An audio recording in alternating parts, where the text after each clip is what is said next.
ಭಾಷೆ ಬಂದಾಗ ಮಾರ್ಕೆಟ್ ಇರೋದಿಲ್ಲ, ಸವಿಯಾಗಿ ಬರ್ತದೆ ಅಂತ ಅನ್ನೋದು ಎಲ್ಲರಿಗೂ ಗೊತ್ತಿದ್ದ ವಿಷಯ ಅದು. ಇದನ್ನು ಹೊಳೆ ಹೇಳಿದ್ರೆ ಏನೂ ಅಲ್ಲ. ಇದು ಪರಿಹಾರ ಏನಂಗಾದ್ರೆ ಪರಿಹಾರ ಅಂದ್ರೆ ಮತ್ತು ಅದು ಕಡಿಮೆ ರೇಟ್ ಬರ್ತದೆ, ಮತ್ತೇನು ಸಾಲ ತೆಗೆದು ಮತ್ತೆ ಮುಡಿಸೋದು, ಬರೀ ಸಾಲ ತೆಗೆದು ಆಗೋದು ಮಾಡೋದು.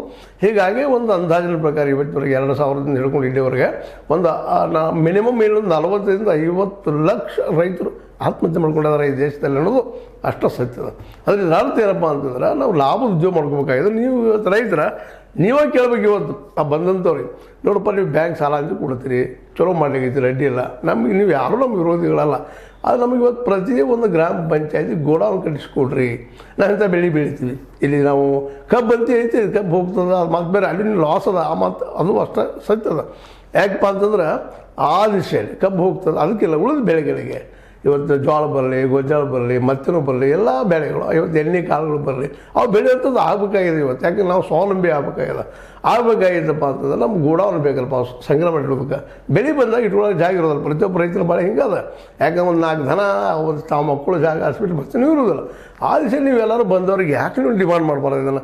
ನಮಗೆ ಈ ನಮ್ಮ PKPFಸ್ಗೆ ಆಗಿರ್ಬೋದು ಅಥವಾ ನಮ್ಮ ಈ ಒಂದು ಗ್ರಾಮ ಪಂಚಾಯತ್ಗೆ ಆಗಿರ್ಬೋದು ಗೋಡೌನ್ ಕಟ್ಟಿಸುವಂಥ ವ್ಯವಸ್ಥೆ ಮಾಡಿಕೊಡ್ರಿ. ಎಷ್ಟಾಗೋದು ಗೋಡೌನ್ಗೆ, ಎಷ್ಟು ಖರ್ಚು ಬರ್ಬೋದು ಅಂದಾಜಾಗಿ ಒಂದು 50% ಸಹಕಾರ ಸಂಘದಿಂದ, ಇನ್ನು 50% ಗೌರ್ಮೆಂಟ್ ಬೆಳೆ ಮಾಡಿಸ್ಕೊಳ್ಳೋ ಸಾಧ್ಯತೆ ಇರ್ತವೆ.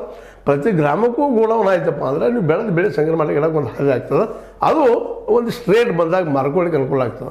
ಈಗ ನೀವು APMC ಹಚ್ಚೋದು, IPMCಯಾಗ ರೇಟ್ ಬರುವಂಗಿಲ್ಲ, ಗೊತ್ತು ಹೋಗಂಗಿಲ್ಲ, ಎಲ್ಲ ಹೈಡ್ ಆ್ಯಂಡ್ ಸಿಕ್ ಹಾಕೊಂಡು ಹೋಗ್ತಿರ್ತಾವೆ. ಅಲ್ಲಿ ನೋಡೋಕೆ ಅವರು ವ್ಯಾಪಾರಿಗಳು ಪಾಪ ಅವರು ತಪ್ಪಲ್ಲ, ಅವ್ರು ದುಡ್ಡು ಹಾಕಿರ್ತಾರೆ, ಲಾಭ ತಗೋಬೇಕಾಗಿರ್ತದೆ. ಅವ್ರು ನಾವು ಇಲ್ಲಿ ಟೀಕೆ ಮಾಡಿದ್ರೆ ಏನೂ ಆಗ್ತಿಲ್ಲ. ಅದಕ್ಕಿಂತ ಬೆಸ್ಟ್ ಅದ ನಿಮ್ಮ ಗೋಡೌನ್ ನೀವು ಕಟ್ಕೊಂಡ್ಬಿಟ್ರಿ. ನಿಮ್ಮ ಬೆಳೆಗೆ ನಿಮ್ಮ ಹಳ್ಳಿಗೆ ಎಷ್ಟು ಬರ್ತದೆ ಬೆಳೆ, ಎಷ್ಟು ಬರ್ತಾವೆ, ಎಷ್ಟು ಕ್ವಿಂಟಲ್ಲೋ, ಎಷ್ಟು ಟನ್ನು ಏನು ಬರ್ತಾವೆ ಗೊತ್ತಾಗ್ತದೆ. ಅವು ಸಂಗ್ರಹ ಮಾಡಿ ಇಲ್ಲೇ ಒಂದು ಮಾರ್ಕೆಟದಾಗ ಮಾಡಿದ್ರೆ ಇದು ಶುರು ನಾವು ಮಾಡಿದ್ರೆ ಹೆಂಗಪ್ಪ ಅಂತ ಒಂದು ಪ್ರಶ್ನೆ ನಮ್ಗೆ ಭಾಳಷ್ಟು ಕಾಡ್ಲಿಕ್ಕತ್ತದ. ಆ ವಿಷಯ ನಿಮ್ಮ ಜೊತೆ ಮಾತಾಡಿದ್ದೀನಿ ಇವತ್ತು. ಅಂದ್ರೆ ನಿಮ್ಮ ಮಾರ್ಕೆಟ್ ನೀವು ಮಾಡ್ಕೊಳ್ಳೋದು. ಸರ್ ವ್ಯಾಪಾರಿಗಳು ಯಾರಾದ್ರೂ ಬಂದು ಹೋಯ್ತಾರಲ್ಲೇ, ಅವ್ರ ಮಾಲ್ ಎಲ್ಲರಿಗೂ ಒಂದು ರೇಟ್ ಫಿಕ್ಸ್ ಆಗಿಬಿಡ್ತದೆ. ಆ ರೇಟ್ ಅವ್ರೆಲ್ಲ ಅದ ರೇಟ್ನಾಗ ಮಾರ್ಕೊಳ್ಳೋಂಥದ್ದು ಬರ್ತದೆ. ಯಾರು ಮೊದಲು ಹೋಗ್ತದೆ, ಹಿಂದೆ ಹೋಗ್ತದೆ.